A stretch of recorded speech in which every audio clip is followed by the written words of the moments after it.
AITA for calling off my wedding after she blasted me online and portrayed me as controlling? I am 29 years old. I'm a guy with a good career living downtown in a nice apartment with Brooke. We had been together for 4 years and lived together for 2. An engagement ring had been on her finger for 6 months. We were talking marriage, life plans, the whole package. Brooke was the kind of woman who naturally attracted attention. As a PR director, she was always full of big ideas for media campaigns and client strategies. She had this spark in her eyes when she talked about her job, to the point that her passion almost made me care about coverage metrics. We had found our rhythm. Sunday jogging along the river, overpriced coffee in hipster cafes, and Netflix sessions where she stole my sweatshirts and I pretended to complain while secretly loving it. We had conversations until 2 in the morning about everything and nothing. For years of history, a life together, and wedding preparations that were becoming serious. I thought we were bulletproof. Then March arrived, and everything went into a tailspin.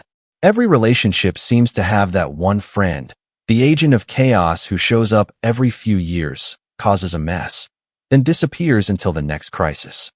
For Brooke, it was Zoe Morrison, her college roommate and sorority sister, the wild card who always pushed the boundaries. She had been living in Seattle since graduation, and honestly, I was grateful for the 3,000 miles of distance. But in March, Zoe was transferred to our city, and suddenly my adult fiancé started acting like a sorority girl again. Zoe is back, Brooke announced one evening, practically vibrating with excitement. Isn't that amazing? Sure, amazing, I said. What could go wrong? And guess what? She reconnected with Chase, too. You remember Chase, right?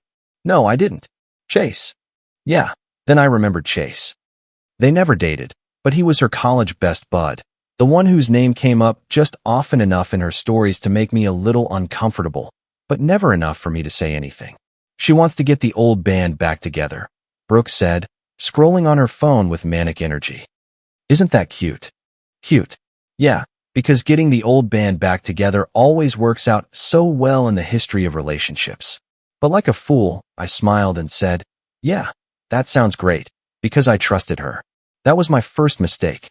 The second was not recognizing the red flags that immediately started flashing. It all started with the group chat. Zoe created a group for all of us, Brooke said, showing me her phone. The group was called College Crew Reunion, and it was as insufferable as it sounded. Zoe led the charge, posting old photos and inside jokes that I wasn't a part of. Chase dropped comments that were a little too familiar, and Brooke ate it up. The messages seemed innocent enough at first, organizing dinners, remembering professors, that sort of thing. But there was a subtext I couldn't quite pin down, as if they all shared a secret from which I was excluded. My best friend, Ryan, noticed the change first. Ryan is a buddy from high school who works in finance. He's very smart and has zero tolerance for nonsense. Dude, he told me over a drink one night, your girlfriend's Instagram feed has gotten pretty cozy lately. He was right. Suddenly, Brooke's account was filled with group photos. Her, Zoe, and Chase in various places around the city. Always the 3 of them, always without me. I finished late at work, she would say when I asked where she was, or at the gym, or it was just a quick thing. Individually, the excuses were plausible. Together, they formed a pattern. Then came the obsession with fitness. Brooke had never been particularly athletic. She went through yoga phases here and there, a little biking, but nothing lasted. Suddenly, in April, she signed up for an intense CrossFit gym. Not the convenient one 5 minutes from our place. No, the one 20 minutes away, right next to Chase's office. I want to be in shape for the wedding, she said while putting on brand new, $200 sneakers. Chase recommended this gym. Their coaches are amazing. Of course, because everything revolved around Chase now. Then, it was the shopping sprees. Full Lululemon outfits, matching sets, sports bras, leggings. My credit card statement looked like she had robbed a sporting goods store. When I pointed out the expense, she got defensive. It's an investment in my health. You should support me. Then her Instagram transformed from normal posts into a fitness influencer profile. Selfies at dawn at the gym with captions like, earning my Sunday brunch, or strong is the new sexy. The comments were what really bothered me. Chase was always the first to write, looking good, accompanied by way too many fire emojis. Then came the phone issue. Before, We were normal about it, leaving them lying around with no worries. If one of us received a text while driving, the other would read it out loud. Classic stuff. Suddenly, her phone was glued to her hand, always face down, always on silent, always angled away when she was typing, which she did constantly. "I'm just coordinating with the coach," she would say when I caught her smiling at her screen at 11 at night. Our social life was completely hijacked too. We went from making plans together as a team to the group wants, or Zoe proposed, or Chase knows a great place. Our date nights were interrupted by the group chat. Our weekends were reorganized based on what Zoe had planned. I had gone from partner to an extra, the one who tags along when it's convenient. Ryan was brutally honest one evening while we were playing basketball. "Dude," he said while sinking a three-pointer, "when is the last time you and Brooke did something alone? Really alone, not alone until Zoe sends a message?" I thought about it, really thought about it, and I came up with nothing. "That's what I thought," said Ryan. "She has a new list of priorities, and you're not at the top." Brooke's world was completely reorganized around this group of college friends, with Zoe as the puppeteer and Chase as the coveted prize. I had become a supporting role in my own relationship, but I convinced myself I was being paranoid, insecure, and clingy, all those labels people stick on guys when they notice their girlfriends pulling away. In reality, sometimes paranoia is just pattern recognition, and the pattern was about to become crystal clear. Everything blew up on a Thursday evening in May. We were at our favorite Italian restaurant, the spot from our first real date, where I had mentally rehearsed my proposal 100 times. I was excited, telling her about a project at work that could get me a big promotion, something I had been working hard on for months. She was half listening, scrolling on what I now know was the group chat, letting out little laughs at what I assumed were brilliant comments. "So if the presentation goes well next week," I said, trying to get her attention, "I could be promoted to senior developer by the end of the year." "Uh-huh," she said, still typing. "That's great, honey." That was the moment her phone vibrated with a call. Zoe's name appeared on the screen, and her whole face changed as if she had been waiting for this call all evening. "I have to take this," she said, already standing up. "Of course." She went outside, and through the window, I watched her pace back and forth, gesturing animatedly. Whatever Zoe was telling her, it was big. When she came back 5 minutes later, she was practically buzzing with excitement. "Okay, you know Zoe was planning something special for our reunion?" I didn't know, but I nodded. "Well, she just finalized everything. She booked us a weekend at an incredible resort in Napa Valley. Isn't that great?" "Us?" I asked. "Her, Chase, and me," she clarified. "The core trio, like in the good old days." Like in the good old days. The core trio. I was not included in the equation. "And me?" I asked. She paused as if she hadn't considered that possibility. "Oh, well, it's a college friends thing, you see. With the inside jokes and shared memories. You'd probably get bored." "Sure, I'd get bored in a resort with my own fiancé," I said flatly. "When?" "Next weekend. Zoe found an incredible deal, but we have to book now or we'll lose the spot." The same weekend we had talked about maybe going to wine country together for a little getaway of our own. "So," I said in a neutral voice, "Zoe planned a weekend in a resort for you and Chase and accidentally forgot to include your fiancé?" "It isn't like that," replied Brooke, but there was an edge in her voice. "Chase is like a brother to me. You know that. Brothers generally don't take their sisters to resorts in Napa Valley." "Stop. It's not a couple's resort. It's just a nice place. And Zoe will be there too. Zoe, who has been trying to recreate your college glory years since she got back." That stung her. "What does that mean?" "It means I'm not comfortable with you going away for a weekend with another guy, regardless of your history." The words hung in the air like smoke. That was the line not to cross, the boundary I had avoided setting for months. "Are you serious right now?" said Brooke, loud enough for neighboring tables to turn their heads. "You're going to be that kind of guy? The controlling boyfriend who doesn't trust his own fiancé?" Setting a boundary isn't being controlling. It's called having self-respect. "It's called being insecure," she retorted. "He's my friend, my oldest friend. If you can't handle that, maybe we have bigger problems." Her phone vibrated with a message. She glanced at it, and I saw her jaw tighten. "What?" "Zoe wants to know if there's going to be drama about this. She says if you want to make a big deal out of it, Maybe she should uninvite me. Perfect. So I was the bad guy because I didn't want my fiancée going on a weekend trip with another man. Tell her that my discomfort with my fiancée going to Napa with her male buddy isn't drama. It's a boundary. After a few frantic texts, Brooke announced that Zoe wanted to FaceTime to clarify things. Before I could object, Zoe was on the screen, all forced smiles and condescending energy. The conversation went exactly as you could imagine. Zoe served me the whole speech about Chase being like family, calling me insecure because I had a problem with it. I tried to explain that brothers and sisters don't usually book resorts together, but she just laughed. During all of this, Brooke nodded as if Zoe was displaying brilliant common sense instead of undermining the man she was supposed to marry. The final blow came when Zoe said that Chase was super excited to see Brooke again and that they had so many stories to catch up on. Yes, I could only imagine what stories they needed to catch up on. Of course, I paid the bill, and we left in silence.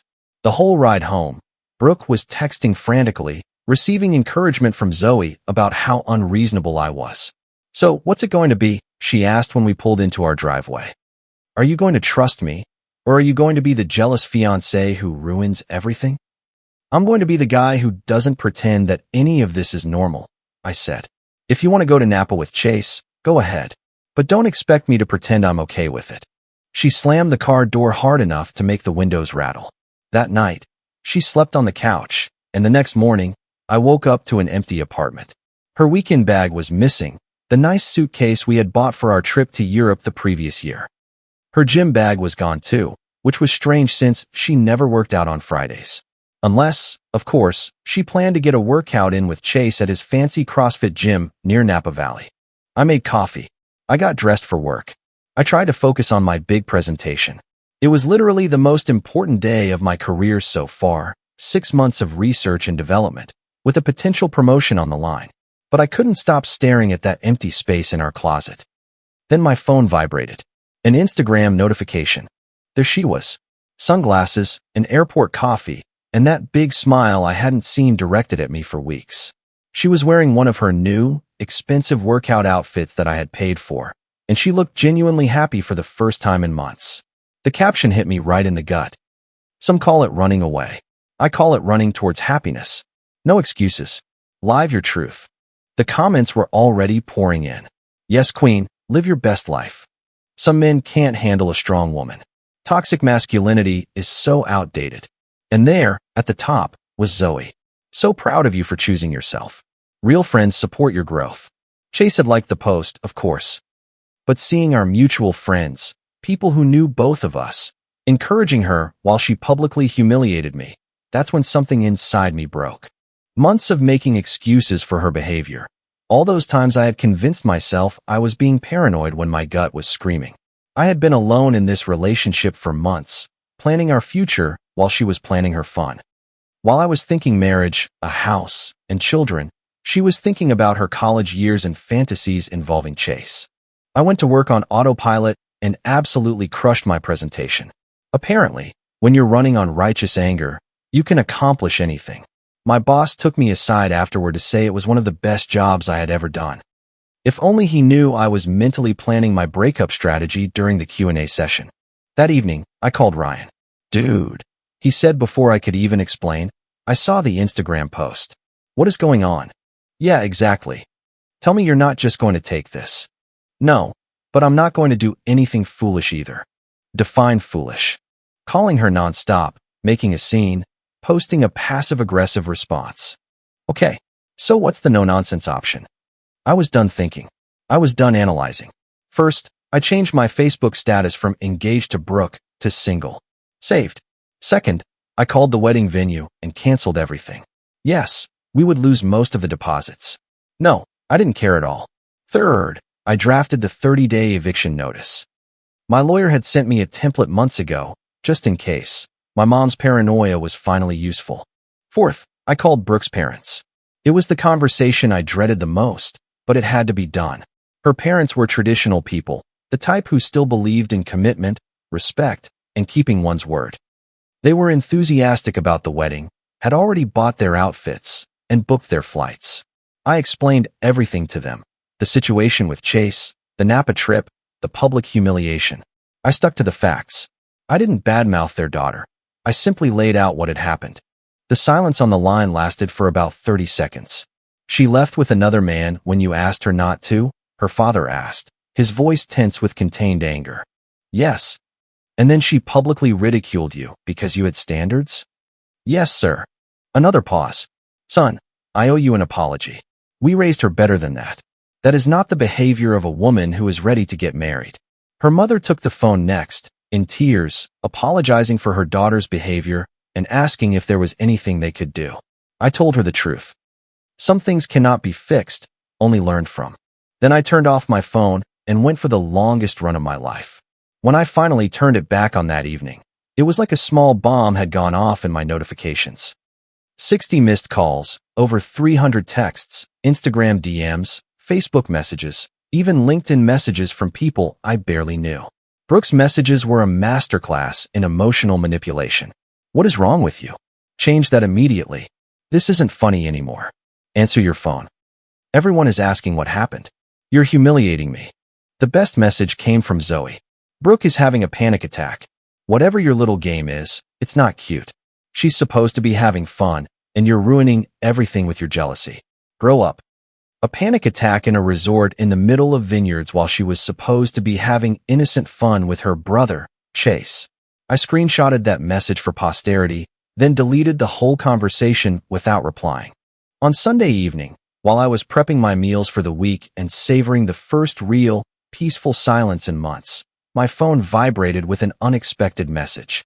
It was from Maya, a girl from my gym. We had probably spoken a dozen times over the past year, just casual stuff while waiting for a machine, small talk about our routines. She was cute and seemed smart.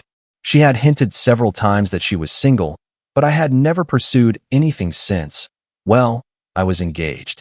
Hi, I saw on Facebook that you're single now. I hope you're okay. If you ever want to grab a coffee and chat, or just hang out with someone who won't bombard you with questions, let me know. No pressure. I stared at that message for 5 minutes.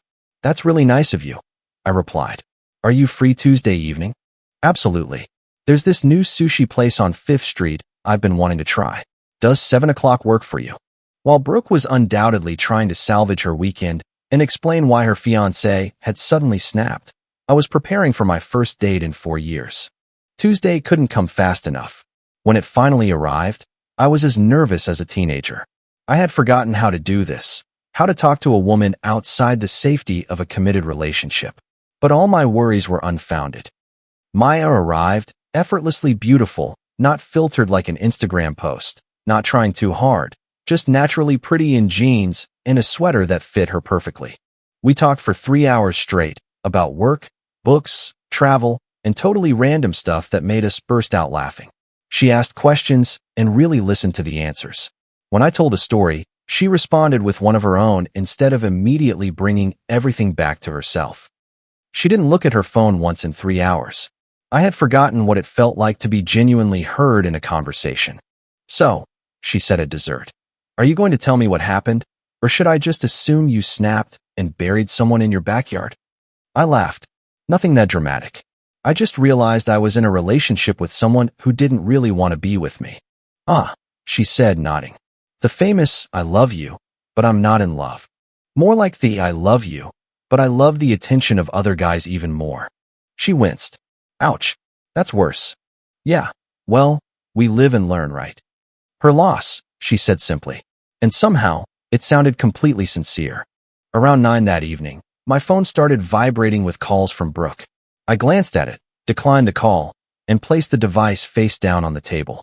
Is everything okay? Asked Maya. Yes, I said. Everything is perfect. She smiled. Good for you. We ended up in a 24-hour diner, sharing a chocolate cake and talking until midnight. Walking her to her car, she told me, I really had a great evening. I hope we can do this again soon. Absolutely. I replied, and I genuinely meant it.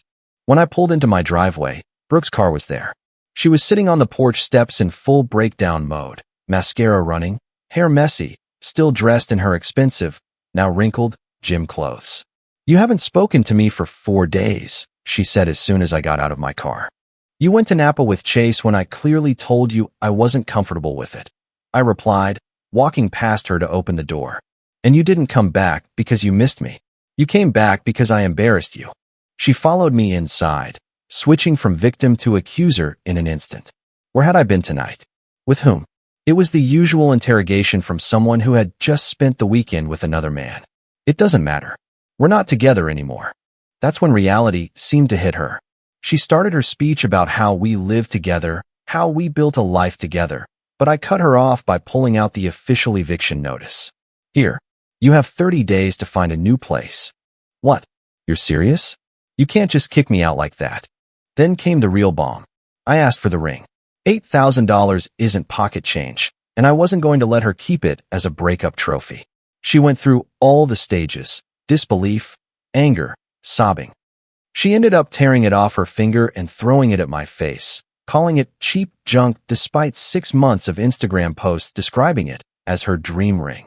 That's when she totally lost her composure, throwing herself on the couch, sobbing as if someone had died, hyperventilating between screams about how I was destroying her life. This isn't happening, she repeated. This isn't real. You can't do this to me. I can and I am. I called Ryan during her meltdown. Yo, man, want to crash at my place for a while? He arrived an hour later with a gym bag and a mischievous grin. This is going to be fun, he said, glancing at Brooke, who was still sobbing on the couch. And it was. Ryan had this gift for being petty in the most hilarious way possible. He used the coffee maker at 6 in the morning, grinding the beans as loudly as possible. He watched action movies with the volume turned up a little too high. He cooked elaborate meals that smelled incredible, then didn't offer her any. Oh, sorry, Brooke, he would say with false sympathy. I made just enough for the people who actually live here. The best part was the way he took his calls in the living room, speaking very loudly about his dating life. Yeah, man, find yourself a girl who respects boundaries. All that drama and game playing. It's a total waste of time. Life is too short to put up with that nonsense. Brooke would slam doors in frustration, but Ryan just smiled and continued his conversation. The real show happened the next day when Zoe showed up. I was in my home office when I heard the doorbell. Ryan opened it. Oh, you must be Zoe, he said in a sarcastic tone. The puppeteer in person. Excuse me. Nothing. Ethan is in his office, down the hall. Zoe walked into my office like she owned the place, all false confidence and attitude. We need to talk, she announced. No, we don't.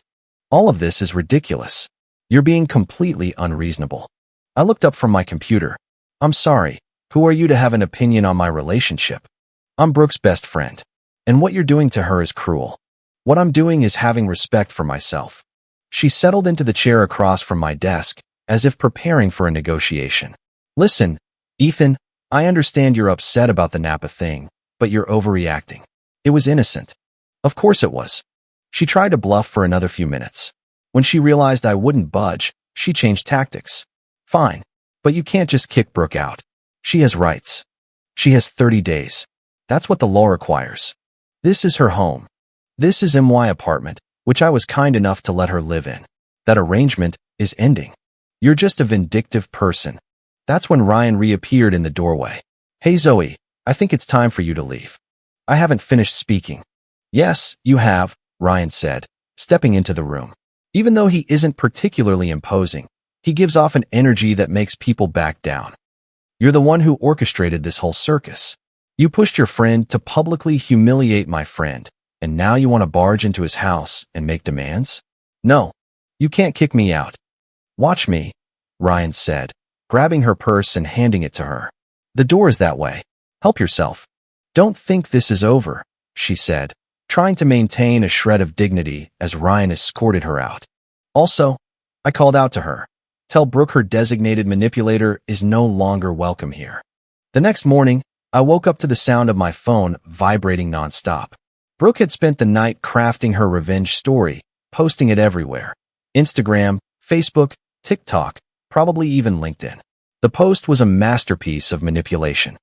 After 4 years together, my fiancé decided to end our relationship via a Facebook status change while I was visiting friends. Then he served me eviction papers as if I were some random roommate instead of the woman building a life with him. I may have dodged a bullet. But it hurts to see someone you love turn into someone you no longer recognize. The hashtags were all there. toxic masculinity, manipulative partner. The comments were exactly what you'd expect. Her friends rallied around her. Strangers offered their support, and my character was being assassinated online by people who had never even met me. But while Brooke played the victim on social media, I was documenting everything. Screenshots of her posts, copies of our conversations, photos of the apartment. My lawyer had warned me to expect retaliation. Over the next 2 weeks, Brooke launched a campaign worthy of a political strategist. She accidentally broke things, my favorite coffee mug, a picture frame, the good blender, small items that could pass for stress or clumsiness. She brought her friends over at all hours, claiming she needed support during this difficult time. They made noise until 2 in the morning, left a mess, and generally made my life difficult. But the real escalation happened when she found out about Maya. I had been seeing her regularly. Nothing serious yet, just dinners and coffees while I put my life back in order. She was patient, understanding, and incredibly normal after months of emotional chaos with Brooke. Somehow Brooke found out. One Thursday evening, I came home to find her sitting in the living room with a bottle of wine and a desperate, wild look in her eyes. "So," she said without preamble, "you're already with someone else?" "I'm seeing someone, yes. I'm dating." She laughed, but it sounded more like a bark.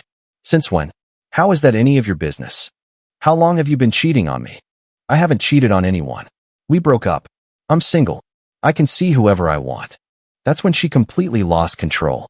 She threw her glass, which missed me by inches before shattering against the wall. Then she aimed for my head with the TV remote. "You are an awful person," she screamed. "You planned all of this. You already had her on the side." I retorted while dodging a flying coaster. "I planned on never letting you walk all over me again." "She's nothing," yelled Brooke, pacing and looking for something else to throw. "Just some girl from the gym who doesn't even know you. She at least respects boundaries. That already puts her leagues above you." That's when Brooke threw the remote directly at my 65-inch flat-screen TV. It hit dead center, and the screen spiderwebbed with cracks before going black. My TV, the one I had saved for months to buy? Something in me snapped. "We're done." I took out my phone and dialed a number. "Take your stuff and get out. Now." "What? You can't. You don't have the right to kick me out." "I have rights.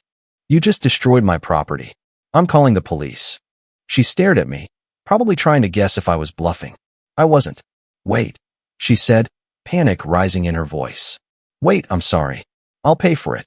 Too late. "Ryan, help her pack her bags." "But get out." Ryan stepped forward. "Come on, Brooke. Get your stuff." "I'm not going anywhere." She tried to push him away, but he firmly took her by the arm. "Yes, you are," said Ryan. "The time for adult discussion is over."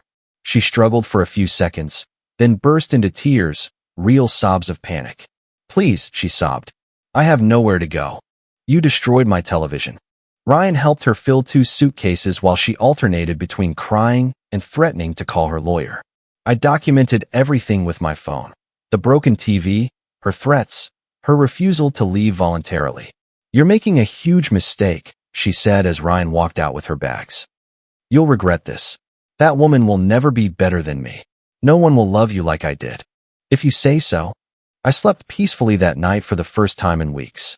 The following week, Brooke flooded social media with photos of her and Chase, with captions like, "Know your true worth," and "Sometimes you have to lose something to find something better." Zoe, of course, encouraged her in the comments with "Slay Queen," and "So proud of you." I blocked them all. I had much more important things to focus on. But the universe wasn't done distributing justice. One afternoon, my phone rang. It was an unknown number, and a professional female voice came on the line. "Am I speaking to Ethan?" "Yes." "This is Chloe from Smith & Associates. I believe we need to talk about Zoe Morrison." Smith & Associates was Zoe's company, and Chloe was her supervisor. We met that afternoon. Chloe was sharp and direct. "I'll get straight to the point," she said. "Zoe has been using company resources for personal purposes, booking hotels on the company account, using her corporate card for private expenses. The Napa trip, among others." I ventured. "Yes." She claimed they were seminars, team-building exercises. But upon investigation, Chloe slid a file across the table. The only people present at these seminars were 2 of her non-employee friends. The file contained receipts, email exchanges, and screenshots of the group chat where Zoe had organized everything. It was crystal clear.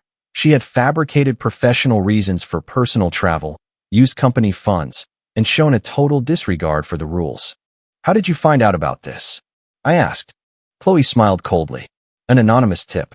Someone sent us detailed information about her activities, with dates, expenses, and proof that these were not business trips. We were also told that you might have additional information to provide." I had a pretty good idea who had sent that tip. Ryan worked in finance and had connections everywhere. He had been strangely satisfied lately whenever I mentioned Zoe. "And now?" I asked. "Zoe has been terminated for fraud and misuse of company resources. We are also pressing charges to recover the embezzled funds." But that was only the beginning of the karma. The next dose of cosmic justice came from an unexpected source, Chase himself. According to mutual friends, who were suddenly very eager to share gossip, the weekend in Napa had not unfolded as Brooke had planned. Chase had brought a surprise guest to the resort, his girlfriend, Christina, whom he had been dating for 3 months. The romantic reunion that Zoe had orchestrated turned into an awkward weekend where Brooke played the third wheel while Chase focused all his attention on his actual girlfriend. The college fantasy she had built for herself had smashed against reality, and reality had won. But the best part was yet to come. Remember the group chat where they planned everything behind my back and made jokes about my reaction? Christina had been added to it, too. And Christina, being a normal person with functional boundaries, had screenshotted everything and sent it to Chase's ex-girlfriend, Kate, who had been wondering why Chase had suddenly become so distant. Kate worked in the same PR agency as Brooke, and she had very strong opinions about women who meddled in other people's relationships.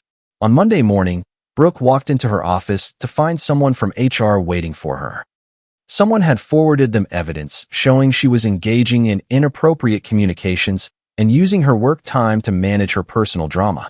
The company did not appreciate employees whose personal lives interfered with client relations. Ryan told me the details over a drink that Friday. "So let me get this straight," I said. "Zoe got fired for fraud. Chase got dumped by his girlfriend.